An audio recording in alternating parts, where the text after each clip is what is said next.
खाना खाते वक़्त उसके टेस्ट को बढ़ाने के लिए, दुगना चुगना करने के लिए इस प्याज़ के सैलेड का इस्तेमाल करेंगे ना, तो आपको खाना खाने का बहुत ही मज़ा आएगा। सिर्फ़ ये एक प्याज़ है, जिसके साथ आज हम सैलेड बनाएँगे और ये इतना क्रिस्पी, इतना क्रंची बन के तैयार होगा कि आप जब खाना खाएँगे ना, तो आपको खाना खाने का बहुत मज़ा आएगा क्योंकि ये प्याज़ बहुत ही टेस्टी बन के तैयार होता है। यही सैलेड आप रेस्टोरेंट से लेंगे तो आपको बहुत ज़्यादा कॉस्टली पड़ेगा, तो घर में इसको बनाना बहुत ही आसान है। तो चलें शुरू करते हैं अपनी आज की रेसिपी और बनाते हैं प्याज का बहुत ही शानदार किस्म का सैलेड। इससे पहले अगर आप मेरे चैनल पे बिल्कुल न्यू हैं, फर्स्ट टाइम देख रहे हैं, तो प्लीज़ चैनल को सब्सक्राइब, लाइक और शेयर ज़रूर किया करें और कमेंट्स में बताया करें कि आपको रेसिपीज़ कैसी लग रही हैं। सिर्फ एक प्याज के साथ हम इतना शानदार लच्छेदार जो सैलड है वो बना के तैयार करेंगे। तो मैंने एक प्याज लिया है, रेड अनियन का मैं यूज़ कर रही हूँ, आप इसमें वाइट अनियन का भी इस्तेमाल कर सकते हैं। अब इस सैलड को बनाने में सिर्फ इसकी जो कटिंग है ना, वो ही बहुत मेन चीज़ है, जिसको आप देखेंगे तो इसी तरह का सैलड बना के तैयार कर सकते हैं। अब सैलड बनाने के लिए प्याज के जो एजेस हैं इनको मैंने रिमूव किया है और अब इसकी जो स्किन है ना, इसको हम इस तरह पील ऑफ कर देंगे। प्याज की स्किन को रिमूव करने के बाद फिर इसकी जो कटिंग है ना, वो हम करेंगे और कटिंग को आपने बहुत गौर से देखना है। वो ही एक इम्पॉर्टेंट चीज़ है जिसके साथ ये सैलड बन के तैयार होगा। अब प्याज के ऊपर जितनी स्किन थी इसको मैंने रिमूव कर दिया है। इसकी अब हम कटिंग करेंगे। तो कटिंग हमने इसकी राउंड शेप में करनी है। बहुत ही अच्छे तरीके से आपने इसको राउंड शेप में कट करते जाना है।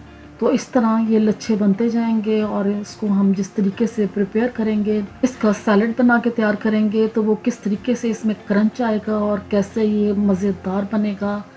तो आप प्याज जो है इसकी मैंने सारे की तकरीबन कटिंग कर दी है। आप देख सकते हैं कि इसके जो राउंड शेप में कटिंग है इसी तरीके से आपने भी करनी है। अब जब कटिंग कर लेंगे तो फिर इसके हमने जो ये रिंग्स है ना, इनको हमने सेपरेट करना शुरू कर देना है। इस तरीके से बहुत केयरफुली आपने इसके रिंग्स को अलहदा करना है। इन्हें तोड़ना बिल्कुल भी नहीं है, इनको बहुत एहतियात से आपने अलहदा करना है। एक एक रिंग को अलहदा कर देंगे और जो ये स्मॉल रिंग्स है ना, ये बिल्कुल एंड पे रह जाते हैं, इनको हमने एक साइड पे रख देना है। इनको हम किसी और खाने में यूज़ कर लेंगे तो ये बहुत ज़्यादा बन के तैयार हो जाते हैं। इनको एक साइड पे कर देते हैं और जितने ये बड़े वाले रिंग्स हैं ना, इनको अब हमने एक एक पीस को अलहदा करना है। तो इस तरह के जो रिंग्स हैं ना, ये बन के तैयार हो जाएंगे। अब इन रिंग्स का जो असल काम है ना, वो स्टार्ट होगा इनका क्रंच बनाना। तो मैंने लिया है एक बाउल, इसमें आप देख रहे हैं कि इसके अंदर पानी है और इस पानी में हम खूब ढेर सारी आइस क्यूब्स डाल देंगे और फिर जितने प्याज के हमने रिंग्स काट के रखे थे ना, ये सारे इसमें डाल देंगे। और ये डालने के बाद इसको हमने डिप कर देना है आइस क्यूब्स और ठंडे पानी में। जब ये डिप रहेंगे ना कुछ टाइम के लिए, तो इनमें इतना अच्छा क्रंच आ जाएगा, खूब मज़ेदार और क्रिस्पी बन के तैयार होंगे। अब इसको मैंने मिक्स कर दिया पानी के अंदर, इसको डिप करके रख देते हैं। तो कवर कर देंगे कुछ देर के लिए।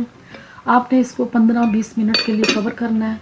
इसके बाद इसमें हम बाकी चीज़ें डालेंगे जो हम तैयार कर लेते हैं। तो जिसमें मैंने लिया है हरा धनिया, एक बंच इसका मैंने लिया और इसकी अब हम कटिंग कर लेंगे।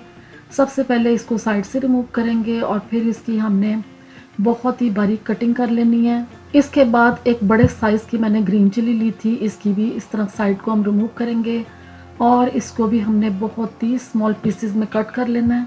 इसके बाद अब हम लेंगे मिंट के कुछ लीव्स, जो क्वांटिटी में थोड़े कम होंगे क्योंकि इसका जो फ्लेवर है वो बहुत ही ज़्यादा तेज़ होता है, तो ये आपने थोड़े इसमें डालने हैं। मिंट के लीव्स को हमने इस तरीके से स्मॉल पीसेस में काट लेना है, तो ये भी हम इसमें डाल देंगे।